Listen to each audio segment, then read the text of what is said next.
Dans la matinée du 12 juillet 2025, dans la sous-préfecture de l'Aramanai, nos vaillantes forces de défense et de sécurité ont brillamment mené une opération qui a conduit à la libération des 6 enfants camerounais enlevés au Cameroun par un groupe de malfaiteurs armés identifiés comme des Araguina, opérant dans la zone frontalière entre le Tchad et le Cameroun. Dans la sous-préfecture de Madinri du village Djang 2, ces membres de la bande des Araguina et ses complices ont mené une opération criminelle. Ils ont enlevé 6 enfants âgés de 7 à 15 ans et ont exigé une rançon de 30 millions de francs CFA pour leur libération. Grâce à une coordination efficace entre les forces de sécurité tchadiennes et les autorités locales, une intervention ciblée a permis non seulement de libérer les enfants sains et saufs, mais également de capturer les ravisseurs. À Mbaye-Bokoum, une présentation officielle à la presse a été organisée en présence des autorités administratives, militaires, judiciaires, ainsi que les parents des enfants enlevés. Au cours de cette cérémonie, 3 Araguina et 2 de leurs complices ont été présentés au public.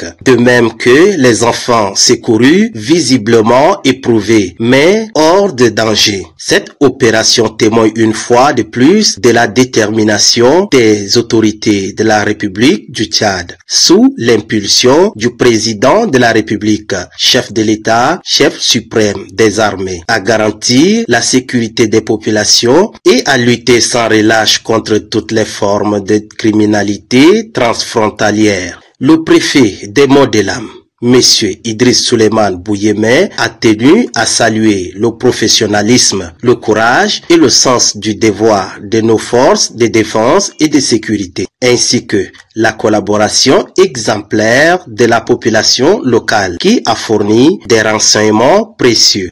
Ces enfants que vous voyez devant vous ont été enlevés il y a une dizaine de jours au Cameroun. Les Araguina ont exigé une rançon de 30 millions à leurs parents. Grâce à nos forces de défense et de sécurité, grâce à leur vigilance, ces enfants sont libres. Et c'est sans que les parents ne payent 0 franc. C'est le lieu ici de rendre un hommage mérité à nos forces de défense et de sécurité, qui, nuit et jour, font un travail remarquable. Je leur dis bravo. Bravo et 1000 fois bravo. Cet événement semble être un moment particulièrement émouvant et significatif. Lorsque les enfants ont été récupérés après 11 jours d'angoisse, cela a sûrement soulagé leur famille et la communauté. Le préfet, manifestement très ému, a montré son soutien et son soulagement en accueillant 2 des enfants, ce qui souligne l'impact humain de cette situation. Regardez. Regardez quelqu'un qui enlève des enfants comme ça. Hein? Est-ce qu'il a peur de Dieu? Celui-là. Il a été frappé. Hein?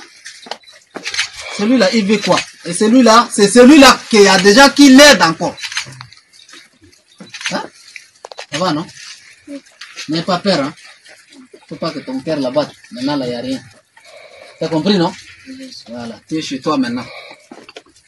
Les efforts des forces de sécurité et du préfet ont clairement été essentiels pour résoudre cette affaire difficile et ramener le sourire sur le visage des enfants concernés.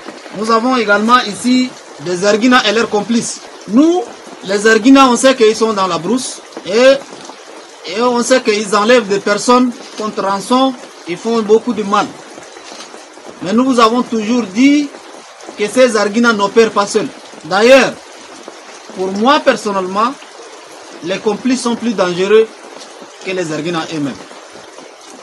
Puisque sans l'appui de ces gens-là, ils ne peuvent pas opérer. Et donc, ils opèrent grâce à ces gens-là.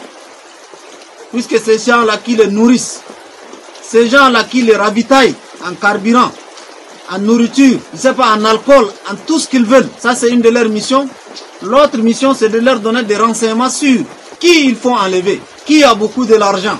C'est eux qui précisent la personne à enlever pour avoir beaucoup d'argent. L'autre aspect, c'est de suivre également des prêts nos forces de défense et de sécurité pour qu'ils n'atteignent pas les Zarguina. Donc ils sont à la fois, ils font tout ce travail-là à la fois. Vous voyez, les Zarguina qui vient du Nigeria, qui est dans les montagnes, il connaît qui à l'Armana, il connaît qui à Baïboukou, il connaît qui dans les mondes de l'Afrique. L'enquête se poursuit afin de démanteler tous les réseaux liés à cet acte odieux et de traduire les auteurs devant la justice. Mesdames, Messieurs, chers compatriotes et toutes celles de ceux qui me font l'honneur de suivre les actions de Earth-West Cameroun Solidarité par ma voix, je vous dirai jamais assez merci pour ce que vous nous apportez au quotidien. Sans vous, nous ne sommes rien et nous ne ferons jamais rien. C'est pour cela que je ne manque aucune occasion, ici comme ailleurs, pour vous renouveler nos remerciements. Merci à toutes et merci à tous. Mes chers compatriotes, aujourd'hui est un nouveau jour, une nouvelle semaine. J'invite à chacun, à chacune d'entre vous, toutes celles de ceux comme moi d'ailleurs, qui ont eu la grâce, la bénédiction de Dieu d'être vivants ce matin et d'être debout, de glorifier Ntizama et de célébrer la vie. Appelez-le comme vous voulez, Zamba, Zambe, Zama, Tatabe, Si, Loba, God, Job, Nini, Zambé. Donnez-lui le nom que vous voulez, mais glorifiez-le et célébrez la vie. Comme je vous le dis régulièrement, Dieu ne vit pas ailleurs, il vit en vous, dans la bonté. Mais en vous aussi, il y a un volet négativité. Il ne faut jamais nourrir ce deuxième volet-là. Restez positif, restez bon. Même si en face vous avez des méchants, éloignez-vous d'eux, mais continuez à être bon. Et toute personne qui tentera d'abuser de votre bonté sera frappée par Dieu. Je vous assure, chaque fois que vous faites le bien, quelle que soit la durée, vous allez récolter la récompense et pendant plusieurs générations. Mais aussi longtemps que vous ferez le mal, quelle que soit la durée, vous allez récolter les conséquences du mal. Alors, soyez du côté positif. Faites le bien. Toujours. Quand vous ne pouvez pas garder à côté de vous des gens auxquels vous avez rendu des services, et vous n'attendez rien, mais qui vous veulent du mal, éloignez-vous, prenez des distances. Dieu s'occupera de ces personnes-là. Je vous dis, moi je suis un exemple, à ce volet-là. J'ai tellement reçu des coups que jamais je ne réponds. Et quand je me lève le matin, je demande à Ntizama, Ntizama, toi qui as fait de moi ce que je suis, toi qui sais ce que j'ai été, ce que je serai, je te dirai jamais assez merci pour ce que tu m'as apporté, pour ce que tu m'apportes et pour ce que tu m'apporteras. Je te demande pardon pour mes péchés. Je suis un pécheur. J'ai péché en acte, en parole, en pensée, en action, en omission, en acte. Je te prie de me pardonner. Pardonne-moi pour ce que j'ai fait de mal. Pardonne-moi pour toutes celles de ceux à qui j'ai fait de mal. Et je te prie de pardonner à toutes celles de ceux qui m'ont fait de mal, car tous comme moi ne savent pas ce qu'ils font. Protège les miens. Bénis mes parents. Bénis mes enfants, les mères de mes enfants. Bénis mes amis. Bénis tous les parents qui m'ont apporté leur contribution, leur aide, leur soutien tout au long de ma vie. Bénis mes amis. Bénis toutes celles de ceux qui prient pour moi. Bénis toutes celles de ceux qui m'ont accompagné dans cette mission depuis ma tendre enfance au Cameroun jusqu'aux États-Unis en passant par d'autres pays. Repousse loin de moi. Ça c'est important. Repousse loin de moi tout esprit mécréant, méchant, malveillant, tentant de me dérouter de mon chemin initial. Repousse loin de moi tout esprit dangereux, mécréant, malveillant, tentant d'investir mon âme. Qu'il soit repoussé loin, très loin, détruit et brûlé, et que la fumée de ses cendres ne puisse pas voir la noirceur de la nuit, encore moins la lumière du jour. Ntizama Nkomboude, toi le Saint des Saints, toi qui es fait de moi ce que je suis, toi qui sais ce que j'ai été et ce que je serai. Je te prie de bénir toutes celles de ceux qui sont autour de moi, de près ou de loin. De les bénir tous. De bénir mes enfants, mes parents, mes amis, bénir même mes ennemis. Bénir même mes ennemis. Il faut les bénir. Parce que c'est Dieu seul qui sait qui sont ces gens. Et c'est lui qui va s'occuper d'eux. Toi, tu ne peux pas t'asseoir ici et vouloir du mal à ces gens-là. Non. Que Dieu les bénisse. Parce que c'est à travers leur comportement que toi tu avances. Oui, monsieur, c'est à travers le comportement des méchants que tu découvres qu'il y a des choses qui ne vont pas dans cette société. Ils vont te mettre les bâtons, mais à un certain moment de la vie, les obstacles deviennent des avantages pour avancer. Combien d'entre vous ont été jetés dehors sans papier en hiver? Aujourd'hui, ils ont la carte de résidence. Ils sont américains. Combien d'entre vous ont été chassés de leur foyer parce que la belle famille disait que vous n'accouchez pas, vous ne faites pas des enfants? Combien d'entre vous, la belle famille dit non, c'est vous qui mangez tout l'argent de leur fils, c'est vous qui mangez tout l'argent de leur fille. Wangaki, Wangaka. Une fois vous êtes parti, le fils a chuté. C'est maintenant vous qui vous élevez. Alors que vous étiez accusé que c'est vous qui mangez l'argent du fils. C'est vous qui mangez l'argent de la fille. Alors la fille a dit, ok, continue avec tes milliards, je m'avais cherché ma vie. Elle est partie. Là-bas dehors, elle a conçu. Là-bas dehors, elle a construit. Là-bas dehors, elle a eu ses papiers. Là-bas dehors, elle a fait ses enfants. Là-bas dehors, elle a acheté sa voiture. Là-bas dehors, elle vit sa vie. Maintenant que tu as vu qu'elle a évolué, tu vas revenir. Oh, pardonne-moi. Vraiment, tu te mets à genoux. Faux. C'est les larmes de crocodile. Parce que quand tu étais exposé dans ta belle famille, ta femme ne faisait rien pour te défendre. Quand tu étais exposé dans ta belle famille, ton mari ne faisait rien pour te défendre. Maintenant, il se rend compte qu'il a voulu jouer au petit malin. Alors que c'est toi qui soutenais, entre autres, la famille, il vient faire le petit malin. Quand tu reviens là, c'est pour te finir. Tiens-le à distance et confie-le à Dieu. Alors, chaque fois que vous vous levez le matin, soyez au maximum relax. Soyez vous-même.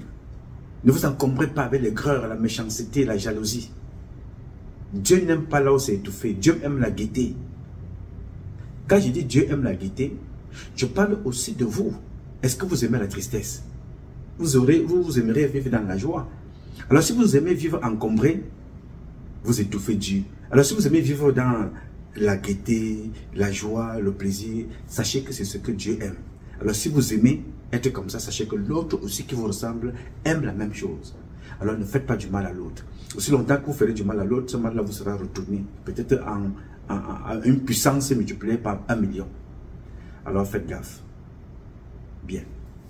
Alors mes chers compatriotes, aujourd'hui est un nouveau jour. J'ai voulu rapidement échanger avec vous certaines questions que vous vous posez au quotidien. Parce que vous me les posez régulièrement. Qu'avons-nous fait pour mériter ça? Non. Nous n'avons rien fait de mal, mais il y a des personnes comme les Occidentaux, certains pays occidentaux ont appris aux petits-enfants, quand ils naissent, à détester le noir. Ils ont développé, ils ont nourri le racisme. C'est aussi comme ça au Cameroun. Les hommes politiques, certains hommes politiques ont passé leur temps à cultiver le tribalisme. Et ce tribalisme-là, ce n'est pas parce qu'il faut détester l'autre. Biya et ses amis ont poussé les Camerounais à se détester. C'est-à-dire tu te détestes. Au point où tu dis les choses, pensant que tu fais du mal à l'autre. Alors que tu es en train de te détester. Tout ce que tu dis, c'est contre toi-même. C'est après que tu te dis, mais à la limite, qu'est-ce que je disais?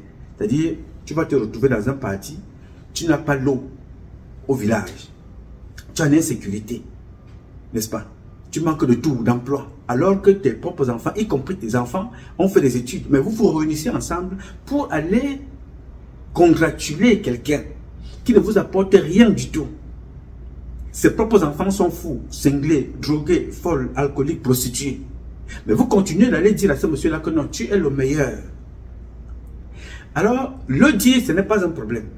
Mais là où ça devient curieux, c'est que ceux qui dénoncent vos conditions de vie, qui sont aussi mes conditions de vie, deviennent vos cibles. On vous dit, va le détester parce qu'il est un bêtis qui a déshonoré la communauté, le village. Il est un bamileke qui n'aime pas les bêtis. Tout simplement, il ne te demande rien. Mais il dénonce qu'il n'a pas d'eau potable. Moi, je n'ai pas l'eau potable. Je ne suis pas en insécurité. Je n'ai pas le papier que Dieu m'a donné. Parce que les papiers dont vous parlez là, c'est Dieu qui les donne. Le papier est fabriqué avec le bois. Le bois, c'est Dieu qui donne ce bois-là. Avoir dit ça m'a fait priver depuis 30 ans de passeport. Avoir dit ça a coûté la vie à beaucoup. Donc, je suis donc venu ce matin vous expliquer quelque chose avec des faits et que vous allez comprendre. Ça va prendre plusieurs épisodes, mais il faut que tu comprennes comment les gens ont fait pour détruire les Camerounais que vous êtes en utilisant deux mots. Le premier, c'est tentative de coup d'État. Ensuite, tentative d'assassinat du président de la République. Ensuite, tentative de déstabilisation. Tout ce que vous allez faire au Cameroun sortira de ce que je viens de vous dire. C'est-à-dire, vous dites que vous avez faim. Le fait de l'avoir dit, on interprète que le dire publiquement que vous avez faim, vous voulez déstabiliser le président de la République, vous voulez déstabiliser le pays, vous voulez faire un coup d'État. Conséquence, vous êtes en prison comme les bombes, les sacs. Conséquence, vous êtes mort. Conséquence, vous êtes en exil. Et ça a toujours été comme ça tout le temps. Mais entre-temps, comme vous l'avez suivi au début, vous avez des gens qui ont accompagné ça. Ces comportements-là sont d'abord des militaires qui l'ont accompagné. Comme je vous ai parlé là de la déstabilisation de l'État, je vous ai parlé de tentative de coup d'État, tentative d'assassinat. Tout ça, c'est pour faire honneur à Paul Biya. Alors, pour concourir, pour faire accepter cela, il y a un autre mot, le mensonge, qui est accompagné de la manipulation, qui est accompagné de la crise, l'imposture, l'incompétence. Vous allez donc comprendre ça dans la suite de ce propos. Au début de cette publication, vous avez vu que les Camerounais ont été enlevés le 12 juillet 2025. Vous n'étiez pas au courant, n'est-ce pas? Personne d'entre vous ne le savait. Et que ce ne sont pas des généraux qui les ont libérés. Non. Ce ne sont pas des militaires camerounais. Ils ont été libérés par des militaires tchadiens. Vous n'avez pas été au courant. Ni aucun journal, ni la CIA TV n'en a parlé. Personne n'a parlé de ça. L'information nous vient de nos canaux privés et de nos réseaux et d'un journal officiel tchadien qui vous donne le nombre d'enfants qui ont été enlevés, où ils ont été enlevés, quels sont les gens qui les ont libérés et qu'est-ce qu'ils ont fait de ceux-là qui ont kidnappé ces enfants et les ont aussi arrêtés. C'est l'armée tchadienne. Je ne dirai jamais assez merci à l'armée tchadienne. Vous savez très bien que l'armée tchadienne a toujours aidé le Cameroun. Et souvenez-vous, quand le président Idriss Déby était vivant, Biya n'est jamais allé à l'hôpital voir les militaires blessés de guerre. Mais le président tchadien avait quitté le Tchad un jour. Il est allé visiter les militaires camerounais blessés dans notre propre pays, le Cameroun, où le président Paul Biya n'y va pas. Mais c'est le Dieu des Camerounais. Mais il ne va pas voir les militaires blessés. C'est le président tchadien qui quitte le Tchad en visite au Cameroun. Il va rendre visite donc, il va au chevet des blessés au Cameroun. Jusque-là, Paul Biya est toujours le président, le meilleur président, le plus beau, le plus technicien, le sphinx, le plus intelligent, celui qui côtoie Dieu, il cause avec Jésus, il est plus promené au jardin même avec Jésus, il a rencontré Marie, bon, il a mangé avec Mohamed. Le président Paul Biya est tout. Et il est partout, sauf là où on a besoin de lui, aux côtés de son peuple. Alors, pour entretenir cette imposture, il faut s'entourer des gens et des imposteurs. Des généraux qui portent des galons, étant couchés à la maison. Donc, vous avez vu que là, nous avons le vice-amiral Joseph Fouda, un imposteur, qui a porté le galon étant couché à la maison. Alors que ce sont les Tchadiens qui libèrent vos otages. Vous avez le vice-amiral Ndjiné, qui a porté le galon étant à la maison. Vous avez le vice-amiral Mandoua, qui a porté le galon en couchant avec ses propres enfants, en organisant des braquages, un père incestueux, en faisant un désordre pas possible à la marine, mais il a porté vice-amiral. Ce que je vous dis là, vous pouvez le vérifier. Le dernier fait, ce monsieur-là est allé prendre les enfants dans son village, les a envoyés en formation au Brésil, sans l'aval du ministre de la Défense, sans l'aval du président, parce que le président déjà qui ne gère rien. Avec le concours des mêmes personnes que vous voyez là. Vous avez donc le général des divisions aériennes, Amugobote. Vous allez comprendre pourquoi je vous donne ces noms-là. Le général des divisions, Amugobote, qui est chef d'état-major particulier de Paul Biya, Il dort à la maison chez lui. Il porte les galons, il gagne de l'argent. Mais ce sont les Tchadiens qui libèrent les otages. Je vous rappelle que je vous avais donné un dossier ici avec des éléments à l'appui. Le dossier Cisco, où Alem Bengoro et Amogobout ont volé 8 milliards, disant que c'est un contrat avec la société Cisco pour nettoyer les sites à munitions au Cameroun. Ce dossier-là, finalement, il y a eu des plaintes. Je vous ai montré ça ici. Donc Amogobout ne sert absolument à rien. Mais il a porté général de division. Vous avez également le général Momha, un autre imposteur. Il a porté général de division aérienne. 2 généraux de l'armée de l'air.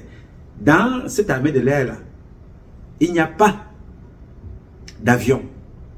Ils n'ont même pas pu, ils n'ont pas été capables d'entretenir ce que Amadou Ahidjo a laissé, des C-130 au sol. Les avions, parfois, ils volent, ils tombent. Les hélicoptères, je vous ai montré des images ici il n'y a pas très longtemps.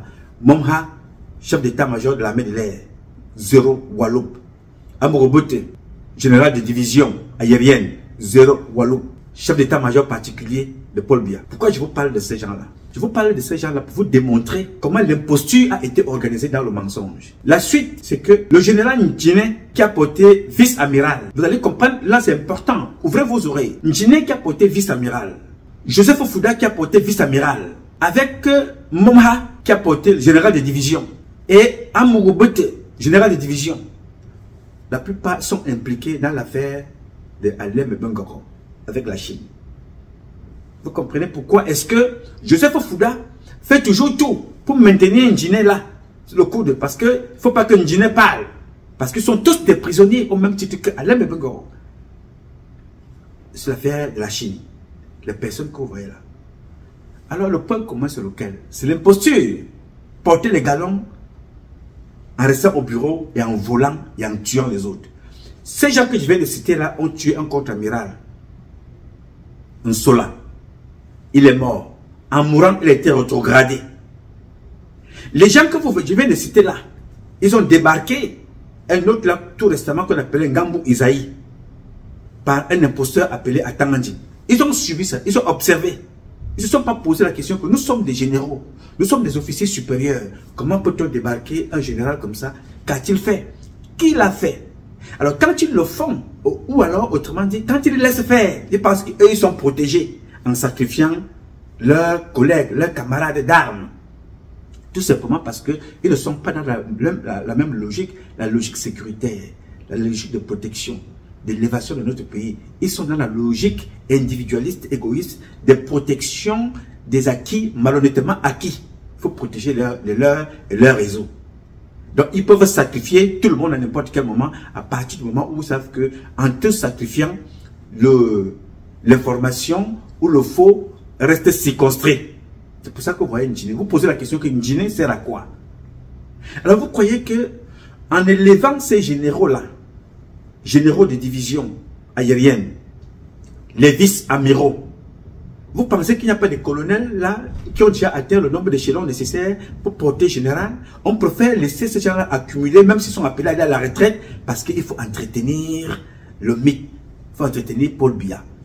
Alors pour entretenir Paul Biya, il faut le mensonge. Le mensonge, il faut choisir des gens qui vont entretenir le mensonge. Alors quand tu choisis ces gens qui vont entretenir le mensonge, il faut les entretenir dans leur imposture. Porter des galons sans rien faire, sans protéger le pays, sans protéger le président. La preuve, vous voyez sa fille, vous voyez ses enfants. Ndjine est vice-amiral. Fouda est vice-amiral. Mandoua est vice-amiral. Amogobote est général de division. Mais on réussit quand même à braquer dans la maison de Paul Biya. On vole. Mais ces gens-là ont des galons. Ils dorment à la maison. Ils violent les petites filles. Sont dans le satanisme. Sodomisent les garçons. Mentent. Font des faux rapports. Entretiennent les tueries, les assassinats. Exposent les Camerounais à toutes sortes de choses. Ils sont des généraux. Bien.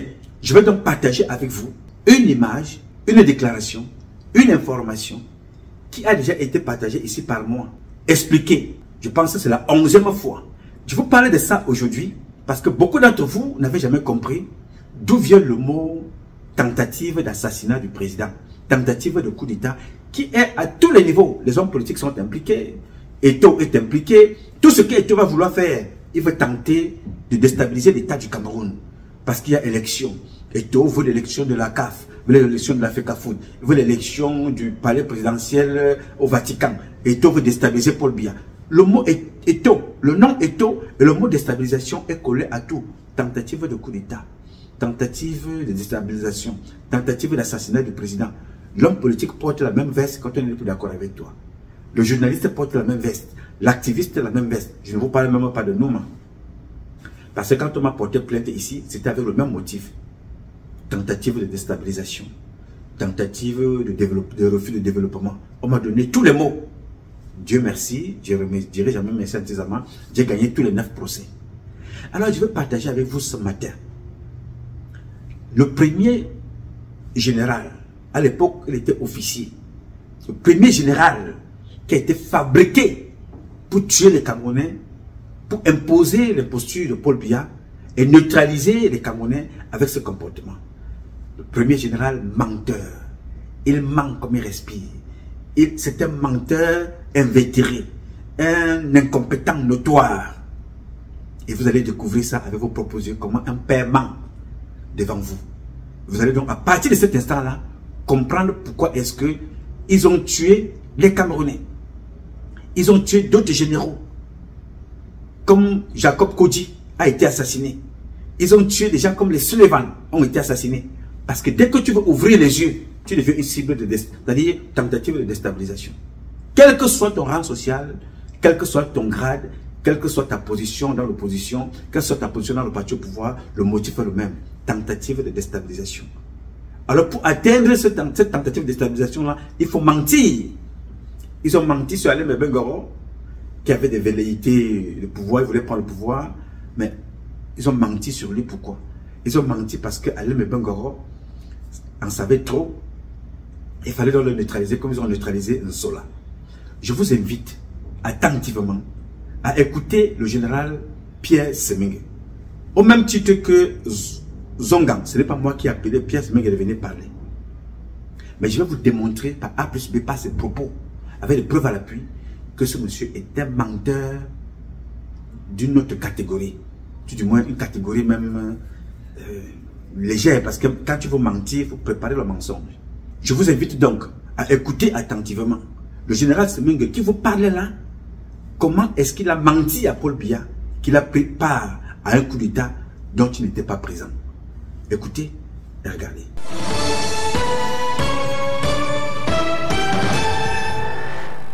J'étais armé aussi, j'avais également des grenades, et défensives et offensives. Je me disais qu'ils viennent, je vais les recevoir.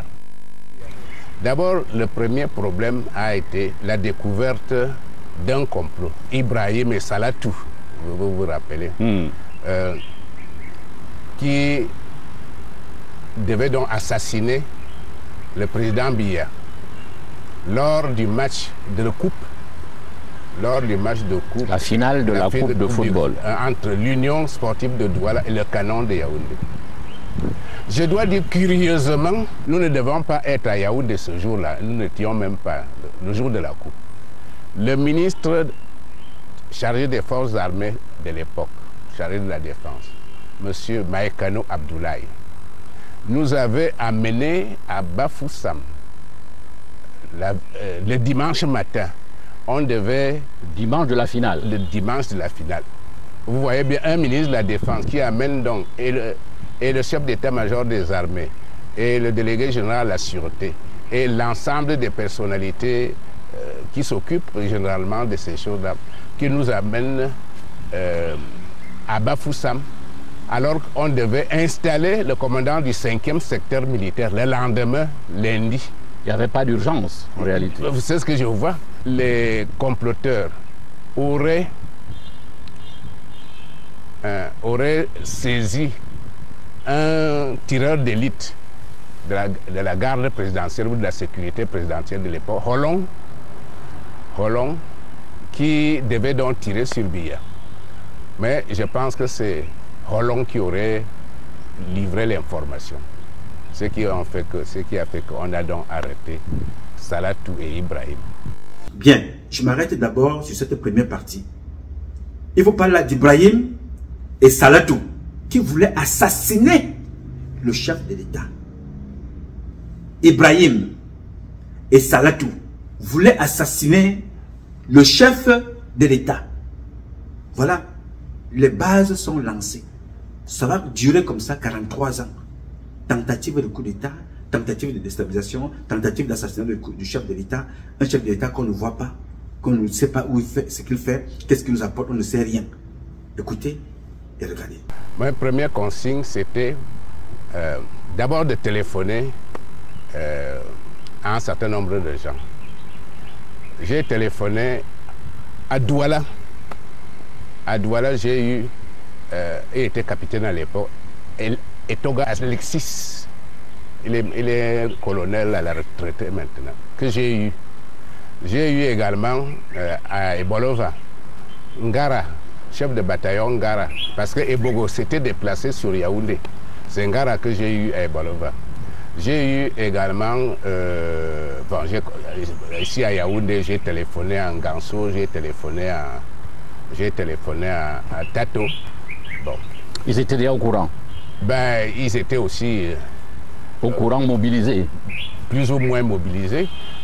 Tato avait une jeep qui barrait, qui barrait sa maison, la porte de sa maison. Ganso, bon, je ne sais pas.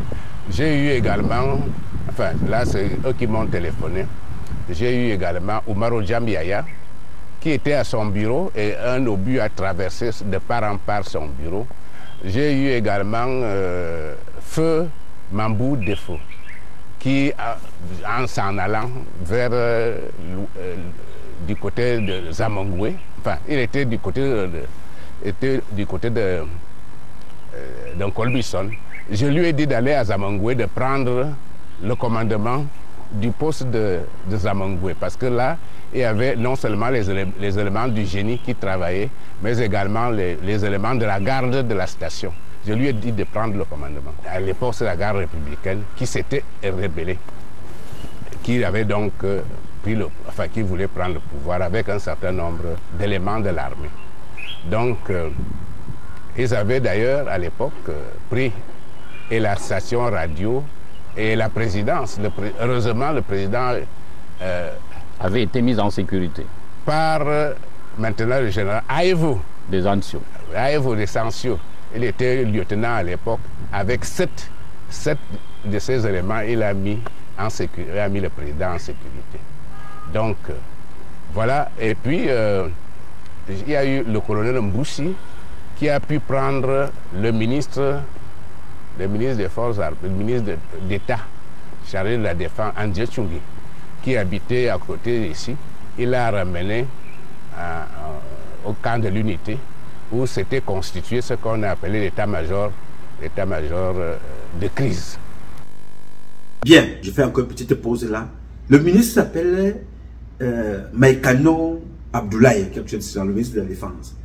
Vous les amenez à Bafoussam pour créer des diversions, parce que la plupart des personnes qui pouvaient contrôler la situation, le ministre de la Défense, les services de sécurité, il fallait les amener à Bafoussam pour mieux laisser l'opération être réalisée. Vous comprenez, dans les déclarations du général Semengue, il dit qu'il a pris le téléphone, ou c'est dans son bureau ou dans sa maison, il ne situe pas. Mais il a appelé tout le monde, il a positionné tout le monde, d'autres ont barré les routes avec leur voiture. D'autres ont barré les routes avec la jupe. Donc, il a positionné tout le monde et lui-même, il a fui. Je dis, il a positionné tout le monde. Tout le monde a été positionné. Il a appelé Bogotitous, il a appelé tous les généraux, même ceux des officiers supérieurs à Douala, d'autres qui étaient des capitaines à l'époque, d'autres qui étaient des lieutenants, d'autres qui étaient ici, ça. Il les a positionnés tous. Et lui-même, général, il ne vous donne pas sa position, quelque part en train de mener les opérations. Parce que quand il parlait là, il ne vous donne pas sa position exacte. Où est-il? Mais à la fin, on se rend compte qu'il était chez lui à la maison. Vous allez comprendre. Il a positionné tout le monde. Il a appelé tout le monde parce que les gens étaient déjà en mouvement. Il dit qu'il a appelé tout le monde et par la suite, il a fui lui-même. Écoutez et regardez. Les putschistes n'ont pas pu entrer à la maison. Ils ont donc été de l'autre côté en tirant tout le temps. Bon. Et vous avez été blessé? J'ai été blessé. Je voulais ouvrir la porte de derrière. La configuration de la maison n'était pas comme elle est maintenant. Je voulais ouvrir la porte de derrière, mais dans la nuit, je ne savais pas quelle est la clé. Je me suis donc été blessé. J'ai ramassé une rafale de 3 balles. Au niveau de l'épaule droite. Une balle est sortie au niveau de l'aisselle. Et bon, le reste, je ne savais pas. Mais en tout cas, ma fiancée a fait le garrot. Mais je n'étais pas handicapé. J'ai utilisé ma main sans problème. C'est la motivation militaire qui a pris le dessus. Oui, j'étais tellement froid à l'époque. Quand il y a un truc comme ça, il faut être justement froid et avoir la tête claire. Bien, on fait encore une petite pause ici. Voilà le monsieur, il dit qu'il a positionné tout le monde. Tout le monde a été positionné. Alors, il voulait ouvrir la porte chez lui. Il a reçu 3 balles au niveau des aisselles. 3 rafales. En fait, il a reçu une rafale de 3 balles aux aisselles. On ne sait pas. Était une rafale d'une arme automatique, c'est-à-dire FAL, fusil automatique léger, ou alors d'une Kalachnikov quelque part, ou alors une rafale des chars qu'il dit étaient stationnés devant sa maison. On ne sait pas. Mais il dit qu'il a eu une rafale de 3 balles au niveau des aisselles. À quel niveau sa femme a-t-elle fait le garrot? Parce que sa femme a fait un garrot. Elle a fait un garrot au niveau du cou, au niveau de la poitrine, au niveau du bras, alors que les bas sont rentrés au niveau des aisselles. À quel niveau? Ou bien au niveau du torse. À quel niveau elle a fait le garrot? Il a continué d'utiliser son bras normalement. Vous comprenez? Il a utilisé son bras, il a fait ce qu'il avait à faire tranquillement, sans problème. Je vous dis, quand vous entendez le bruit d'une balle, il y a 2 options. Ou vous êtes loin, vous avez entendu le bruit, ou vous êtes blessé gravement et vous êtes couché. Parce que le bruit, quand vous entendez PAM, le bruit là, arrive toujours après le coup, après que la balle soit partie. N'est-ce pas? Il a reçu 3 rafales, il est resté debout. Et sa femme là, tranquille, il lui a fait le garrot. Oh, oui. Donc, on l'a vu, les militaires qui ont tiré le voient. Il sait qu'il est couché. Il ne vous parle pas du dispositif militaire qu'il y a chez lui. Les gardes du corps sont-ils là? La sécurité est-elle présente? Les chars confondent-ils? Il ne décrit rien du tout. Mais il a reçu 3 balles. N'est-ce pas? Bien. Quand il reçoit dans les 3 balles, mes chers amis, le général a reçu 3 balles. Sa femme a fait le garrot. N'est-ce pas? Au petit matin, entre 8h et 9h, il s'est rendu compte que, bon voilà, où avait des jumelles, où il est sorti faire un petit coucou au char, il s'est rendu compte que, bon, les 2 chars qui étaient là, lui les voyait, mais les 2 chars ne le voyaient pas, mais il a reçu des balles. Il a vu les 2 chars, mais il y a un char qui est allé, qui est parti pour se ravitailler avant de revenir. Bon, lui les voit. Il sait que le char n'a plus d'armes. Donc les 3 rafales qu'il a eu là, sont finis dans...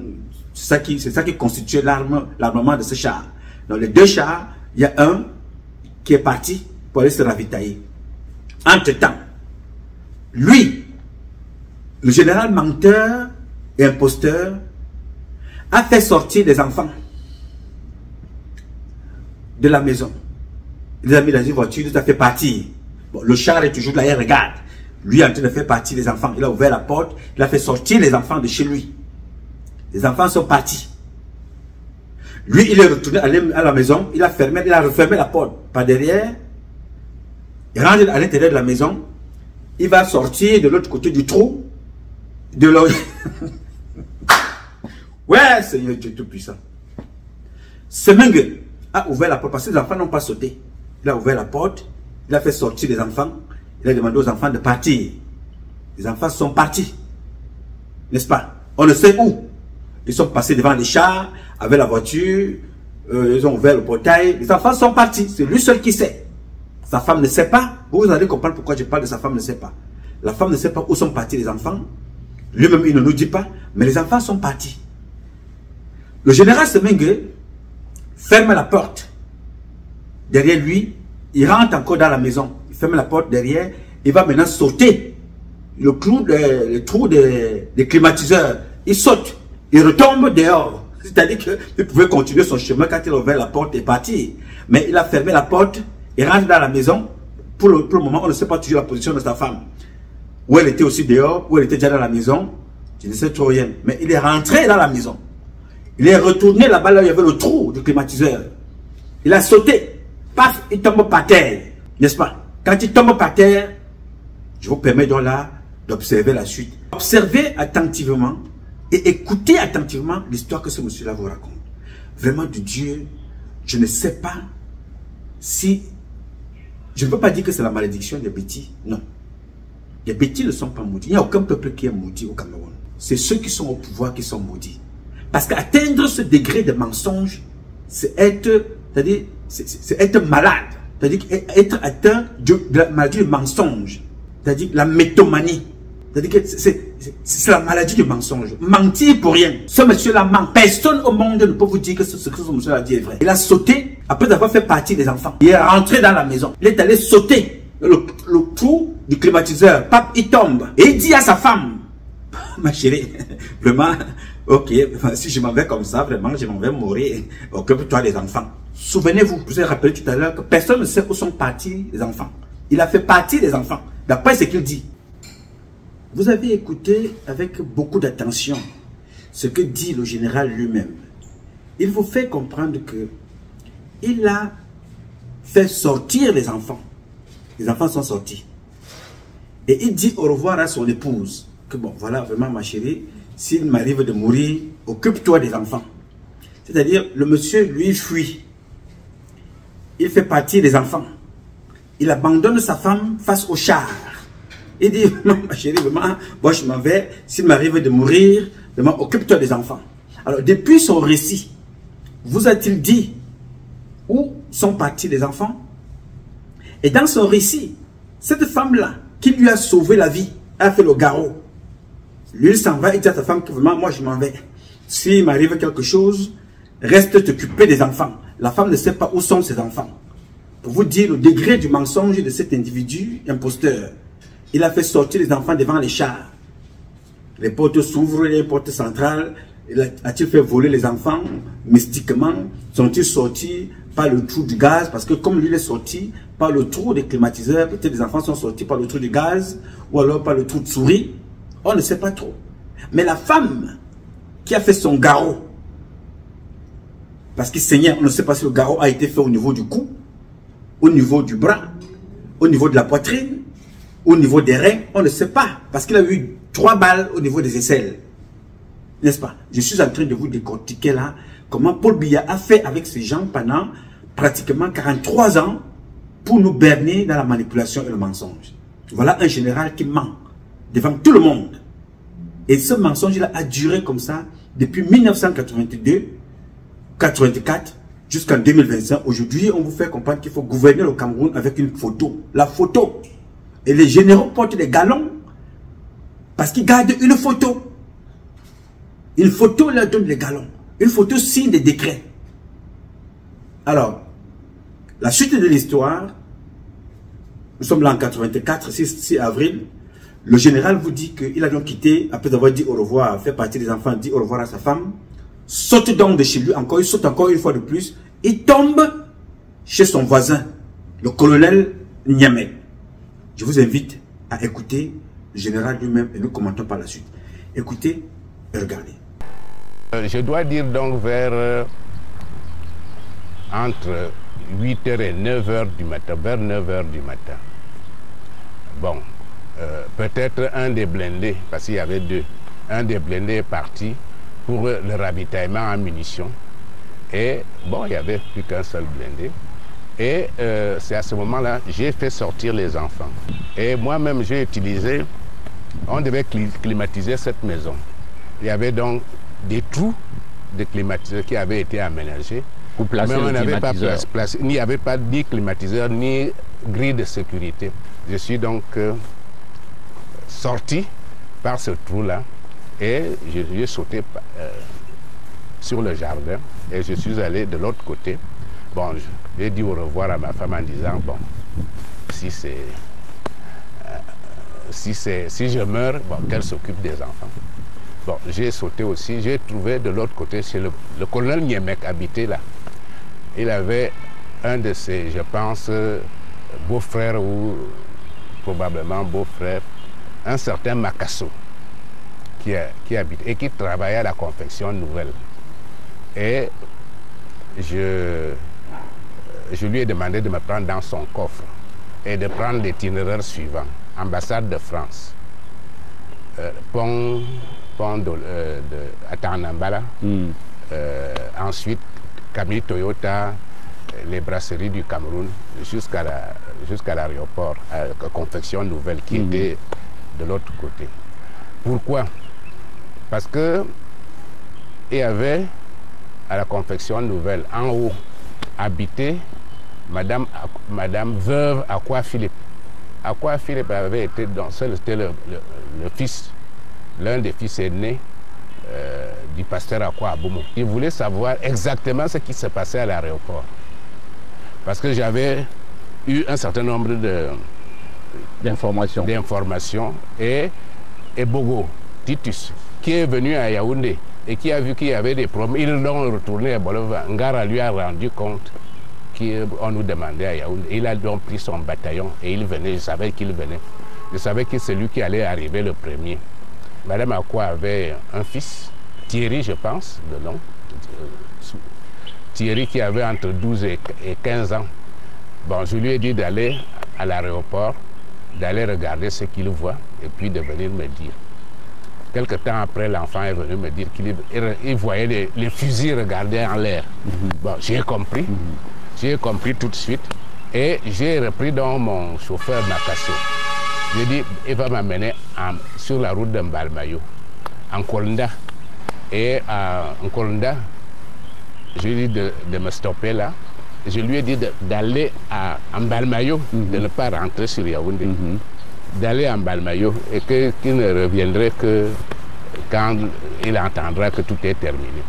Et en Kolnda, là-bas, j'ai été bien reçu par les populations que j'ai organisées avec une équipe qui était du côté de Mbalmayo et une équipe du côté de Yaoundé. Venant de Yaoundé, c'était forcément des ennemis. Venant de Mbalmayo, c'était forcément des alliés. Des alliés. Donc, je suis resté au centre de jeunesse là. Le directeur m'a même mis à ma disposition un poste radio et je suivais donc les informations, comment tout le monde dit que j'étais arrêté, qu'on avait arrêté Ondoa, que bon... On a même annoncé votre mort. On avait annoncé ma mort et ça me faisait rigoler.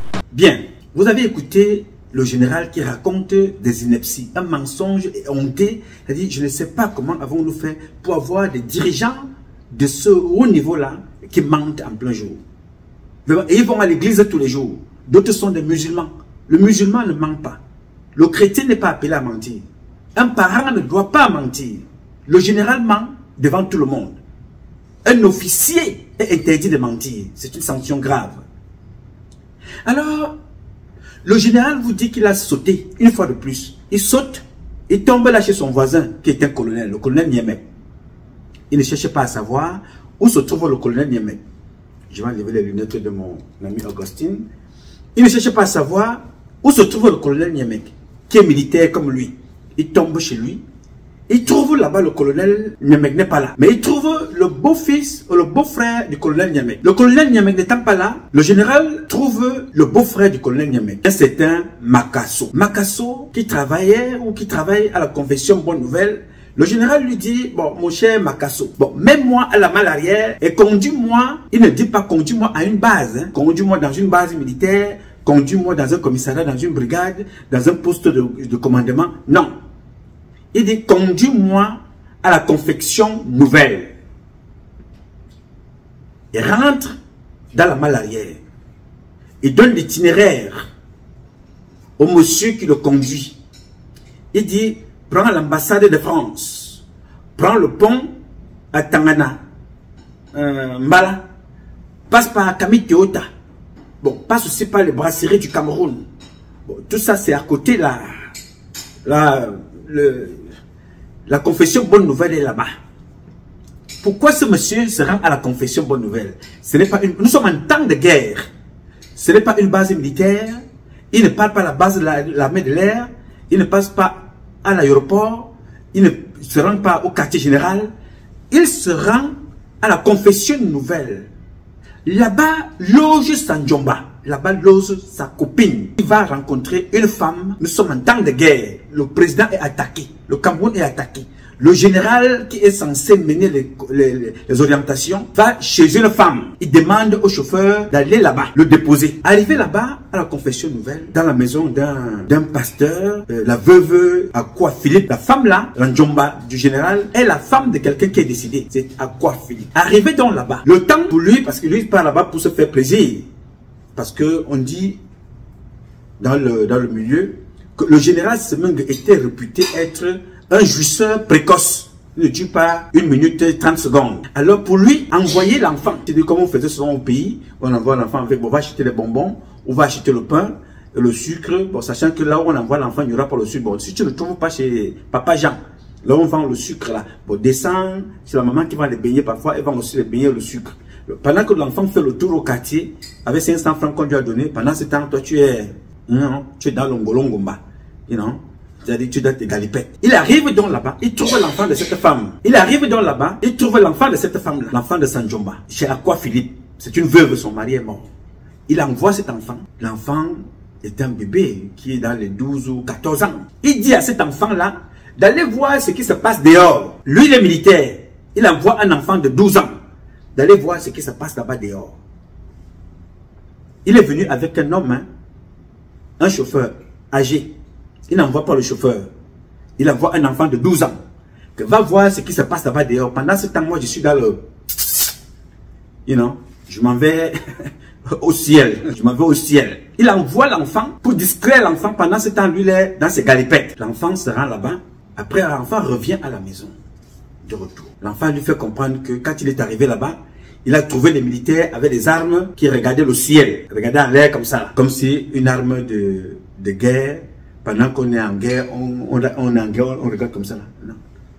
Quand on est en guerre, l'arme est en position de tir à tout moment. Donc, le militaire est en observation. L'enfant, le bébé revient donc, lui faisant comprendre que, ah papa, bon, comme tu as fini de tirer ton coup, bon, j'ai trouvé les militaires là-bas, les armes regardent en l'air. Comme il a fini. Il a donc fini, il dit au petit, ok d'accord, j'ai compris. Il ressort donc de la maison. Il reprend le chauffeur qu'il a laissé en bas pour garder la voiture. Il dit au chauffeur que bon, amène-moi en Konda, du côté de Konda là-bas. Ce monsieur ne se rend pas dans une compagnie, il ne se rend pas dans une base, dans aucune région, dans un commandement opérationnel, dans l'état-major, non. Il arrive quelque part, il dit au monsieur, garde-moi ici. Là c'est un centre de jeunesse ou je ne sais pas trop quoi, il se retrouve là-bas. Il vous dit qu'il a été accueilli là-bas, avec des applaudissements. Tu as fait quoi pour être accueilli? Tu as fui la guerre, tu as enfui, tu as fui le chez toi, tu as fait escale quelque part, tu as joui et tu continues la fuite. Et lui-même, il vous donne alors le pompon. Le pompon, c'est que le directeur de ce centre-là lui a offert une radio où il s'est confortablement assis. Il a commencé à écouter les débats. Tout ce qui se passait là, lui, il était assis. Il mangeait, il buvait. Il écoutait les débats à la radio. Comment on disait qu'il est mort? On disait qu'il est mort. Lui, il était là, il les regardait et il riait. Il riait. Pendant que les militaires étaient en train d'être tués. Nous sommes en plein combat. Et ce monsieur-là, il a fini le combat. Il est devenu chef d'état-major des armées. Il est resté pendant très longtemps le chef d'état-major de toutes les armées, le seul général au Cameroun, à base du mensonge. Un mensonge éhonté. Il n'a pas bougé d'un pouce. Pendant tout ce que je suis en train de vous réciter là, en commentant ce qu'il a lui-même dit, en aucun moment, ce monsieur ne vous parler des policiers, il ne vous parler des gendarmes, il ne vous parle de commissariat, il ne vous parle de brigade, il ne vous parle de camp militaire. Il ne vous dit pas qu'il a été blessé. Il a eu 3 balles. Qu'on l'amène dans une garnison parce que là, ce n'était pas un traitement. Parce que quand une balle te touche, il y a le petit trou qui rentre, mais derrière là-bas, ça déchire tout. Donc il a eu un garrot, il n'a pas eu un pansement normal, adapté. Il a eu un garrot d'après ce qu'il dit. Il est donc resté là-bas avec le pansement, avec tout ce qu'il a raconté. Il écoutait ce qui se passait dans la République à travers une radio. Et ce monsieur-là a été chef d'état-major et la portée générale. Pourquoi je vous raconte tout ça? Je vous raconte tout ça pour vous dire d'où vient le mensonge de Fouda Joseph, le vice-amiral. Ce mensonge-là, la République du Cameroun, sous les Biya, n'a été que mensonge, manipulation, crime, assassinat, imposture, cogner les têtes des enfants des Camerounais les uns contre les autres. Développer le tribalisme, pousser les Camerounais à se détester. Aujourd'hui, les Camerounais se détestent. Si tu commences à dire la vérité comme je parle depuis plus de 30 ans, ce sont ceux qui souffrent qui viendront s'attaquer à ma personne. Alors que je parle de ce dont nous souffrons tous. Ils vous diront que Paul Biya, Ayoub, il ne voit pas Paul Biya. Mais il voit la fille de Paul Biya qui dépense de l'argent de la République. Elle se drogue, elle s'alcoolise, elle est alcoolique, elle se prostitue elle-même. Elle vient vous le dire. Que pour qu'un homme sorte avec elle, il faut lui donner 20 000 francs, 20 000 dollars ou 20 000 euros. Elle achète des trucs aux filles. Elle vient dire à son père que je veux que tu légalises l'homosexualité dans notre pays, le Cameroun. Cette fille-là ne vous parlera jamais du manque d'eau. Ne vous parlera jamais des enfants qu'on enlève au Cameroun. Ne vous parlera jamais des crimes, des féminicides. Ne vous parlera jamais des assassinats. Mais elle viendra vous parler de la prostitution, de la drogue, de l'alcool, de l'homosexualité. Alors, quand vous voyez que ces parents bêtis-là ont détruit leurs propres enfants, qu'attendez-vous ou qu'attendons-nous qu'ils fassent de nos enfants? Qu'attendons-nous qu'ils fassent de nos femmes? Qu'attendons-nous qu'ils fassent de nos mères? Nous sommes dans une république bananière, réduite au mensonge, à la manipulation, à la traîtrise, au crime, au détournement des biens sociaux. Ça conduit donc à ce que vous voyez là. Là, ça s'est passé le 12 juillet 2025. On enlève 6 bébés camerounais. Ce ne sont pas des généraux camerounais qui les ont récupérés. Ce sont les Tchadiens, les généraux tchadiens, les officiers tchadiens, les soldats et les militaires tchadiens qui sont allés récupérer ces enfants. Pendant ce temps, Joseph Fouda et les autres, cette bande de voleurs, soi-disant des généraux, portent des galons à ne rien faire. À donner des faux rapports. Comme vous avez donc vu là. J'ai voulu attirer votre attention avec cette publication pour que chacun d'entre vous comprenne d'où nous venons, où nous allons. Si nous continuons comme ça, quelle sera notre finalité? Alors quand vous regardez ça, des parents qui mentent, des parents qui volent, des parents qui tuent, alors vont chercher des enfants qui sont les leurs, qui continuent dans la même lancée. Vous passez toute votre vie à faire des salamalés à des gens qui vous ont abrutis, qui vous ont appauvris, qui tuent les vôtres. Mais on est là chaque jour, président Paul Biya, Ayoub, président Paul Biya, encore 100 ans. Pendant qu'on a nos parents à la maison qui souffrent, nos mamans souffrent, elles ne sont pas capables de profiter de leur retraite. Mais nous sommes conscients que c'est notre avenir qui est en train d'être détruit. On te parle d'élection. Quelle élection parle-t-on? Avec des gens qui n'ont pas la notion du patriotisme. Avec des gens qui sont dégarnis de tout humanisme. Quelle élection parlons-nous? Avec des gens qui manquent de cœur, qui n'ont plus de cœur. Des gens qui sont dotés d'une méchanceté inouïe. Des voleurs pathétiques. Ils sont des kleptomanes. Ils sont des mythomanes. La mythomanie, c'est la maladie du mensonge. You know? On ment. Ils ont même dépassé le niveau de la mythomanie. Ils sont devenus des crétois. Ils sont devenus des crétois. Un crétois, c'est celui qui croit à son propre mensonge. C'est-à-dire, le mythomane ment pour faire plaisir. Pour se faire important. Le crétois, c'est celui qui croit à son propre mensonge. C'est-à-dire, il ment pour convaincre l'autre. Il se convainc de son propre mensonge. Vous voyez? Ils sont des crétois, des véritables crétois. Ils ont donc contaminé ce comportement-là à vous autres. C'est-à-dire, quand on te parlera d'une élection à la FECAFOOT, on te fera comprendre que non, Samuel Eto'o est populaire. Alors, comme il est populaire et qu'il a des partisans qui le soutiennent parce qu'il est populaire et il vient d'un village, il est connu à l'international, donc on ne regarde plus le bilan. Non. Automatiquement, il peut voler, il peut détourner, il peut même être bon, il peut être tout ce que vous voulez. Mais il faut automatiquement que ce soit Eto'o qui soit là. Et non, il n'y a plus d'autre candidat. Et on vous justifiera que Eto'o fait comme le président Paul Biya. Eto'o élimine toutes les personnes qui sont capables de concourir à une élection, le challenger. Il les élimine en falsifiant, en modifiant les textes, les statuts, et ça passe. Quand vous essayez un peu de poser des questions, mais comment est-ce que c'est fait ainsi? On vous dit que non, vous n'aimez pas Eto'o. Parce que vous êtes jaloux, vous êtes hypocrite, vous êtes tribaliste, vous êtes méchant, vous êtes pauvre. Lui, c'était milliardaire. Personne ne se pose la question, mes chers amis, ce monsieur a été président. Il doit être réélu. Mais quel est son bilan? Est-ce qu'il a exécuté les textes? On va te dire que non. Moi, les combis, c'est un PD. C'est un imposteur. Il ne ressemble à rien. C'est un faux ministre. Il n'a rien fait du tout. Et c'est vrai. Mais puisque moi, les combis n'a rien fait du tout, comment faisons-nous pour continuer à garder des personnes comme ça? Nous devons donc nous révolter. Mais ceux qui dénoncent moi les combis vont être combattus par ceux qui sont victimes de moi les combis. Ceux qui dénoncent Samuel Eto'o vont être combattus par ceux qui sont victimes de Samuel Eto'o. Et ceux qui soutiennent Samuel Eto'o sont aussi ceux-là qui soutenaient les opposants que vous connaissez d'hier. Aujourd'hui, se retrouvent donc au milieu ici, avoir suivi des personnes au lieu de suivre leurs projets. Parce que si tu avais suivi le projet politique de Paul Biya, tu ne prononcerais même plus jamais le nom de Paul Biya de toute ta vie. Tu dirais non, Paul Biya est un imposteur. Il nous a trompés. Paul Biya ne vit que pour lui. Paul Biya ne pense qu'à lui, sa femme, c'est des enfants. Et encore que ses enfants, mais encore c'est autre chose. Paul Biya n'a rien fait pour personne. Il travaille pour la France. Tu ne parlerais même pas du nom de Paul Biya.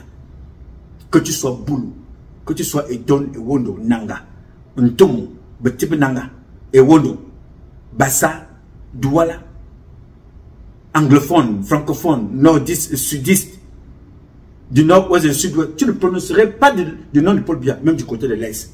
Pourquoi? Parce qu'il a démontré qu'il ne nous a rien apporté, ni pour lui, pour l'intérêt de son village, mais il a tout apporté pour lui, en France, en Suisse, et pour le peuple suisse. Parce que nous travaillons pour nourrir le peuple suisse.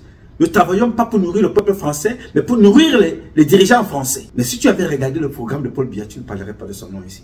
Alors, je ne suis pas un pro-Eto'o, non. Je suis là pour respecter le fait que Eto'o est un grand footballeur. Il est parmi, quand on parle hors du Cameroun, il est le numéro 1. Au Cameroun, il vient en deuxième position après Roger Mila parce qu'on ne peut pas comparer les époques. Vous comprenez? Mais il est sur le numéro 1. Je parle ici, il est le numéro 1 ici. Je parle en France, Eto'o est le numéro 1. Je parle même au Brésil.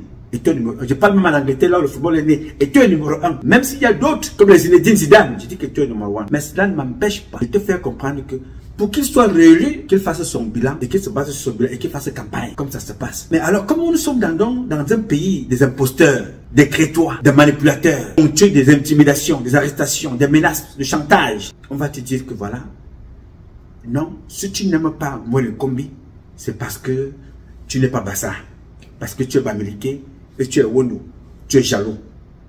Si tu parles d'Eto'o, oui, c'est parce que, non, Eto'o est professionnel, il est plus connu. Paul Biya est plus connu qu'Eto'o. De par son âge, de par sa durée au pouvoir, mais il est plus connu en quel sens? Il est connu comme étant le plus vieux président. Être vieux, est-ce que c'est une maladie? C'est même une grâce. Être connu comme le président qui a eu tous les moyens mais n'a rien fait, est-ce que c'est une bonne chose? Non. Être connu comme étant un président qui s'est substitué maintenant à une photo, est-ce que c'est une bonne chose? Non. Parler de ça, tu auras des ennemis. Et tes ennemis, ce sont ceux qui souffrent. Tes ennemis, ce sont ceux qui font le défilé au palais pour aller dire Paul Biya, ayo bayo. Parler de ça comme je parle là, tu deviens un adversaire. Mais moi, Nouma, Patrice Freeman, personne ne m'intimide. Personne ne m'impose rien. Je ne connais pas tout, mais j'exprime ce que je connais. Pour mon intérêt personnel et pour l'intérêt de la masse et de ceux qui se reconnaissent dans le combat que nous menons. Alors, en vous parlant donc de cette publication, en vous parlant du général Semengue, c'est vous parler de comment le Cameroun fonctionne. Comme vous avez vu là, c'est comme ça dans tous les domaines. À Tanganji, vous l'avez vu? Vous avez vu Célestine Kecha? Vous avez vu Madeleine Tchouinte? Vous avez vu les Sosten Bayemi? Tous sont comme ça. À Tanganji, les colonels, les capitaines, des faux colonels dans l'armée, on en retrouve.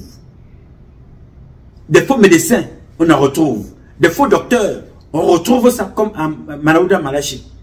Des faux ministres des Finances, on retrouve comme les Léopold Motadi. Donc le Cameroun, à 99%, est ponctué des faussaires, des bandits, des manipulateurs, des crétois, des menteurs et des anus percés. Parce que 99% des ministres de Paul Biya ont le derrière percé. De l'extérieur, pas de l'intérieur. Parce que de l'intérieur, nous sommes constitués à rejeter un certain nombre de déchets. Mais de l'extérieur, parce que c'est devenu la mode. Il faut être sodomisé pour pouvoir contribuer à cette société des imposteurs. Alors vous allez donc comprendre à l'avenir comment est-ce que Paul Biya, au même titre qu'il a détruit Eto'o, avec la complicité d'Eto'o lui-même, a donc détruit toute une armée. Et ici aux États-Unis, il a détruit un garçon qu'on appelait Ndo Michel Kingé. C'était un grand. Il était appelé à amener le Cameroun ailleurs. Comme Paul Biya a détruit Eto'o, Eto'o est devenu quelqu'un qui est dans la manipulation, alors qu'il avait tout pour que quand il passe, on ne pose pas seulement le tapis rouge, parce que je déteste le rouge. Quand on passe, quand Eto'o passe, chacun devait enlever son habit pour mettre là pour que Eto'o marche dessus. On verse l'or, le diamant. Il avait tout.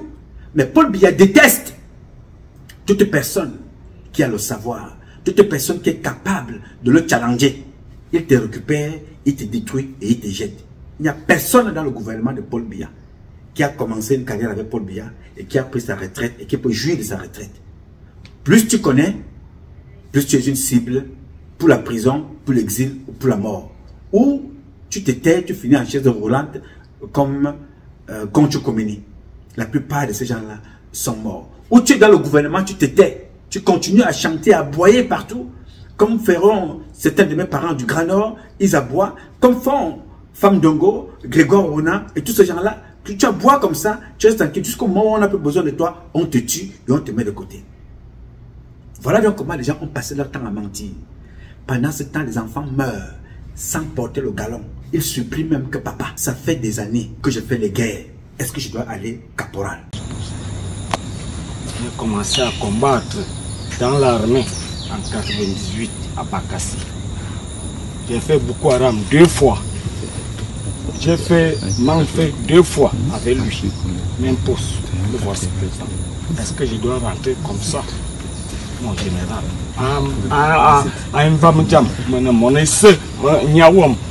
Ça va, bon, j'ai compris.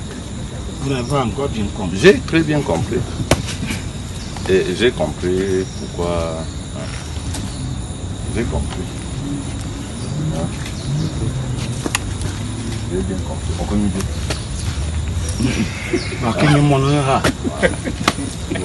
Est-ce que je dois aller caporal? Mais je vous assure que si vous mettez Joseph Fouda là, vice-amiral, il ne connaît plus tenir une arme. Il ne connaît plus le garde-vous. Il ne connaît plus rien.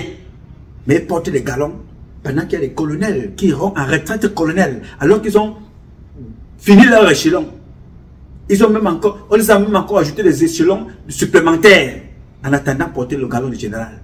Mais ceux qui ne portent rien et n'apportent rien et ne font rien pour le peuple portent des galons, alors que là où ils travaillent, les mêmes porteurs de galons, vice-amiraux, volent, cambriolent dans le bureau de Paul Biya, cambriolent dans le bureau de Vondoyolo, mais portent des galons alors que les enfants souffrent au quartier. Donc ce mensonge-là a été donc un mensonge qui date depuis 1982 jusqu'à aujourd'hui. Mentir pour évoluer, détruire ceux qui dénoncent. Alors cette maladie-là a attrapé beaucoup d'entre vous. Aujourd'hui, quand je parle comme je parle ici, je suis un problème parce que je dénonce cette situation. Heureusement pour moi, je ne dépends de personne. Je dépends de Dieu, créateur, et d'une partie de Dieu qui veille en moi. Donc je parle pour moi et je parle pour ceux qui se reconnaissent dans le combat que je mène au quotidien, sans rien attendre. Je suis pour que Paul Biya soit là-bas éternellement. Mais à quel prix? Qu'est-ce qu'il nous a apporté? Je veux que Paul Biya vive éternellement, mais comme papa au village. Mais en tant que président qui sorte, il n'a rien foutu. Je suis pour que Eto'o continue à gérer la FECAFOOT, aille même à la CAF, aille même à la FIFA. Mais que Camerounais et Camerounais, tu te poses toujours la question, ce monsieur que je soutiens là, qu'est-ce qu'il m'a apporté? Qu'est-ce qu'il apporte à mon village? J'ai vu les enfants jouer ici dans des stades de la boue. Alors que ces gens-là, ces grands footballeurs-là sont passés par là. 40 ans plus tard, 20 ans, 25 ans plus tard, 15 ans plus tard pour la plupart d'entre eux, viennent encore jouer dans la boue, là où ils sont partis. Personne n'a sacrifié 100 millions, 50 millions pour mettre le gazon, mettre des barrières, mettre des tribunes, apporter de l'eau là où les enfants peuvent jouer. Ne serait-ce que ça. Non. Et il veut continuer à dire Paul Biya Oye, Paul Biya Ayo, Eto'o Oye, Eto'o Ayo. Alors vous faites du mal pour vous, à vous-même. Et nous allons appeler la France. Nous allons parler de l'Amérique. Nous allons parler des autres pays. Et nous allons prendre Assimi Goïta comme exemple. Nous allons prendre Ibrahim Traoré comme exemple. Nous allons prendre le général Tiani comme exemple. Alors que nous sommes en train de tuer des exemples au même titre que nos frères du Mali, du Burkina, du Niger. On les tue au Cameroun. On les emprisonne. on les empêche de parler, on les enferme, on les pousse en exil, on les tue et on les humilie. Alors pour passer notre temps, allez, quel est le jour où Samuel Eto'o organisera un match, comme il a allé l'organiser là-bas avec des ministres camerounais pour jouer au stade de football? Quel est le jour où Paul Biya viendra s'asseoir comme ça pour voir ses enfants discuter en classe, parler de ce qui ne va pas dans les écoles, dans les salles de classe, discuter avec les motomanes, parler avec des professeurs qui ne sont pas payés, des enseignants, mais on va prendre de l'argent, on donne dans le football. Ce football-là, on emmène des enfants d'une même confédération à se détester. On a Bel Joseph Antoine qui déteste Eto'o, Eto'o déteste Bel. On a Mouel Kombi déteste Bel, Bel déteste Mouel Kombi déteste Eto'o, Eto'o. Tous ces enfants-là sont des Bassas. Tous ces enfants-là sont des Camerounais. Mais qui détruisent un patrimoine national pour des égos, l'égoïsme, l'individualisme, l'hypocrisie, la malhonnêteté. Une association des crétois. Ils portent tout le Cameroun, on met là à l'intérieur. Mais quand tu essayes un peu de raisonner, où on te paye, tu deviens un intellectuel payé pour mentir alors que tu souffres. Tu ne peux pas payer ton loyer. Tu ne peux pas arranger ta voiture. Tu ne peux pas voyager. Tu ne peux pas t'acheter ce que tu veux. Tu ne peux pas aller en vacances. Tu ne peux pas te construire une maison. Tu ne peux pas amener ta femme se promener, aller au cinéma. Mais tu décides délibérément parce que tu es professeur. Tu vas chanter le nom de Eto'o nuit et jour. Tu chantes le nom de Biya nuit et jour. Arrivé à la maison, tu commences à dire oh, il est Njagwe, mais là, tu peux mourir, j'ai tellement faim. Tu n'as rien. Parce que Eto'o ne te donnera jamais l'argent qui te permettra d'acheter une maison. Jamais de ta vie. Sauf si tu vas te faire sodomiser par certains. Paul Biya ne te permettra jamais, te basant sur ton savoir, de t'élever. Sauf si sa bande finit par te sodomiser. Alors tu te poses la question, qui suis-je? Au nom de qui je parle? Je parle à mon nom, au nom de Dieu ou au nom des gens qui me font souffrir? Quand tu t'es posé cette question, tu comprendras qui tu es et tu sortiras de là. J'invite donc les militaires à observer attentivement ce que je dis et préparons-nous en conséquence pour défendre ce qui nous revient de droit, pour protéger les nôtres et défendre la nation. Ça va se passer et ça se passera. N'acceptez donc plus ça. Nous avons passé toute notre vie à parler de Ferdinand Gongo ici. Ferdinand Gongo vole, il détourne, il abuse sexuellement, il détruit les familles, il tue. Mais vous trouverez des gens qui vont vous faire comprendre que c'est notre frère. Il faut qu'il soit encore là. Je pense même que c'est lui qui doit remplacer Paul Biya. Vous comprenez? Pendant ce temps, d'autres sont en prison pour les mêmes choses, voire moins que Ferdinand Gongo, mais ils sont là-bas. Mais toi, tu es dehors. Parce qu'on t'a appelé, on t'a donné quelque chose. Ferdinand Gongo est devenu un candidat qui doit remplacer Paul Biya. Je vous dis, je ne souhaite pas. Mais je suis convaincu que nous finirons par nous battre. Et ce qui n'était pas mon souhait. Je dis ici, je suis là pour empêcher l'hémorragie de continuer de couler, l'hémorragie de sang. Il faut arrêter ça. Parce que c'est trop. Mais ces gens vont nous pousser à aller un peu plus loin que ça. Donc que chacun d'entre vous réfléchisse. Nous ne sommes pas faits pour souffrir. Dieu n'a créé aucun de ces enfants pour souffrir. Et je vous rappelle que le plus jeune ministre au Cameroun, il s'appelait Neyim Kamdem, quelque chose comme ça. Il avait 23 ans. Regardez aujourd'hui dans le gouvernement de Paul Biya. On tue les enfants de 23 ans, comme ils ont tué Merveille. On tue les bébés. Ceux qui arrivent à aller de l'autre côté, ils ont donné l'anus. Voilà notre niveau. Aujourd'hui, il est difficile de trouver un enfant de 20 ans, 23 ans qui a fini ses études. Ils ont tué le docteur Simo. Il a eu son diplôme aux États-Unis. 24 ans. Docteur aux États-Unis. On l'a tué chez Yannick Noah. Enquête classée sans suite. Jusqu'à quand vont-ils tuer nos enfants comme ça et on observe, on applaudit pour soi-même mourir demain? Et quand tu parles, tu deviens une cible. Non, personne ne prendra ma vie. La mienne, c'est Dieu seul qui décidera. J'ai dit. Alors mes chers compatriotes, ce combat est un combat de tous et de chacun pour un intérêt commun. C'est avec la volonté des Camerounaises et des Camerounais que vous êtes et la bénédiction de Dieu que nous vaincrons. En attendant, le combat continue. Ce combat continue parce qu'un Cameroun nouveau est possible. Chacun d'entre vous, dans son domaine respectif, nous redonnerons à notre pays cette lettre de noblesse. Je compte sur vous, vous pouvez compter sur moi. Je m'appelle Nouma Patrice Freeman. Je réponds au 001 551 666 1027. I love you, but God love you more.